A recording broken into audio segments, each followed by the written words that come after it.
As we all know, along with playing hockey comes injuries.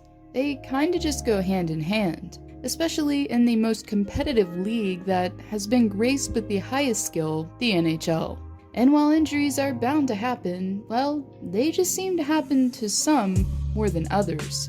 In this video, I'm going to be showcasing the players that tend to resemble glass the most, tend to be the most fragile, and having the most frequent injuries. So without further ado, here are the top 10 NHL players that are made of glass.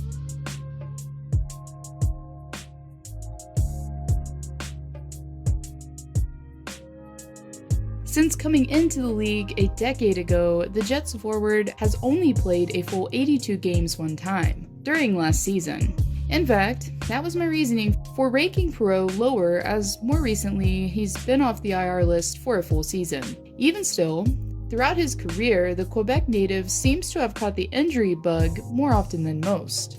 Sometimes it just looks like bad luck, while others, well, I'll let you be the judge, cause I'm pleading the fifth on this one.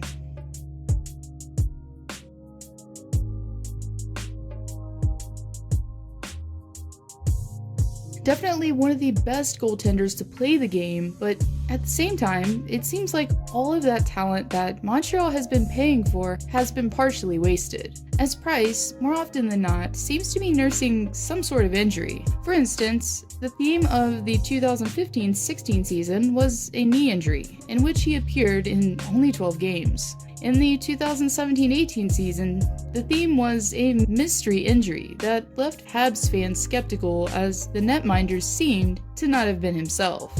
From a concussion to lower body injury, Price seemed to have been plagued left and right while recording his worst career save percentage of .900. Last season, it was a lower body injury that kept the former Vezina winner in taking part in the NHL All-Star festivities. Regardless, this has to be frustrating if you're a Canadiens fan, especially considering who their backup is.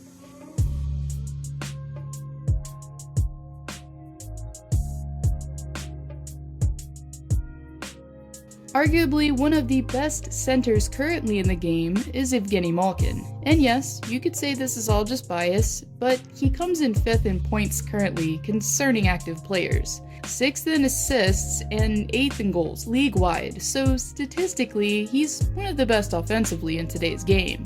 But scoring apparently isn't all he's been good at, as the Russian forward has been injured for a decent chunk of his career, as the last time he played a full 82 games was a decade ago in the 2008-2009 season. From knee to shoulder injuries to concussions, Gino has been frequently in and out of IR seemingly every season for a while now. And really, this could very well be a big reason why he's been in the rumor mill as of late. But for Malkin, a bounce-back season could be on the horizon. I guess we'll just have to wait and see.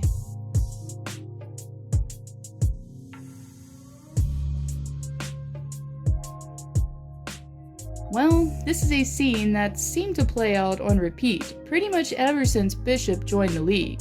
Maybe it's just a wrong place, wrong time type of deal, but geez, this has to be very frustrating to see for Dallas fans, especially considering the immense talent that the netminder brings between the pipes. But the frequent injuries didn't begin in Dallas, as the injury bug seems to have hitched a ride all the way from Tampa. And it's even been rumored that Bishop was dealt from the Lightning due to his likelihood of getting injured at the worst times, specifically the postseason. Even still, while we certainly can't deny that the Denver native is one of the best goalies currently in the league, he's also one of the most successful at getting injured.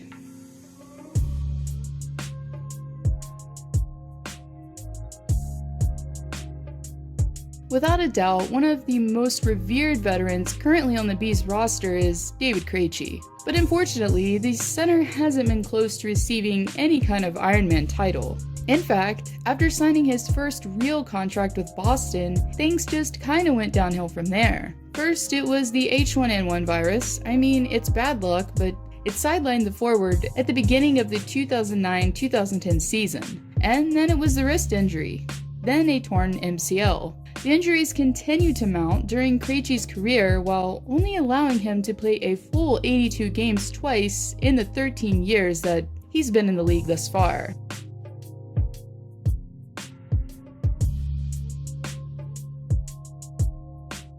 Now, if you've been watching this channel long enough, you've probably noticed I'm definitely Team Letang, as a defenseman has been part of the team's core for a while now, and rightfully so.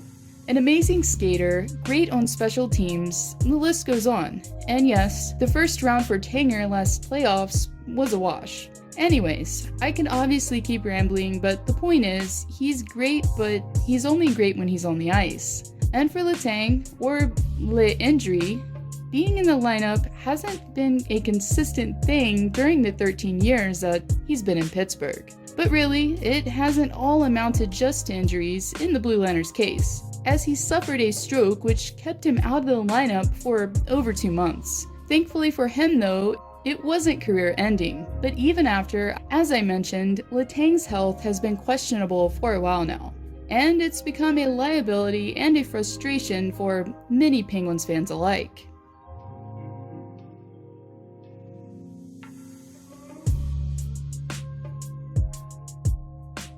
Possibly another that's not so surprising is Steven Stamkos, as the captain has arguably had a damper to his career due to lingering injuries. Yes, he did play a full 82 games last season, but out of the 11 he's played, only 5 have been full seasons. And for a former first overall pick, 2-time Rocket Richard winner, and gold medalist, it seems like wasted potential. Even though some of the injuries were definitely substantial and unavoidable, it has to be frustrating if you're a Lightning fan to see your captain consistently on the IR.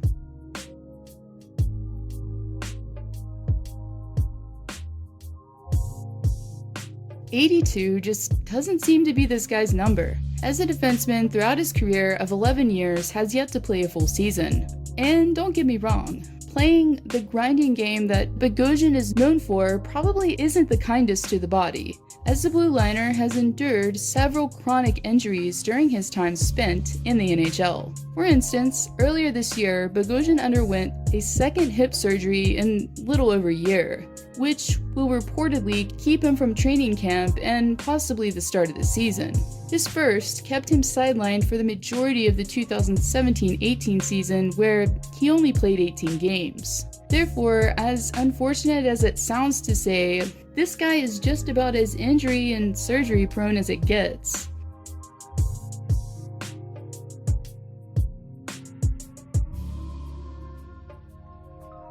Yet another player that seems to spend more time in the operating room than the locker room is Chris Tanev. For instance, just over the past 3 seasons, the Blue Liner has missed at least 27 games. In the 2017-18 season, he was injured 5 separate times. In this past season, he was out for back-to-back ankle and foot injuries. Basically, this player is the kind that you want to put in a bubble because he's that fragile.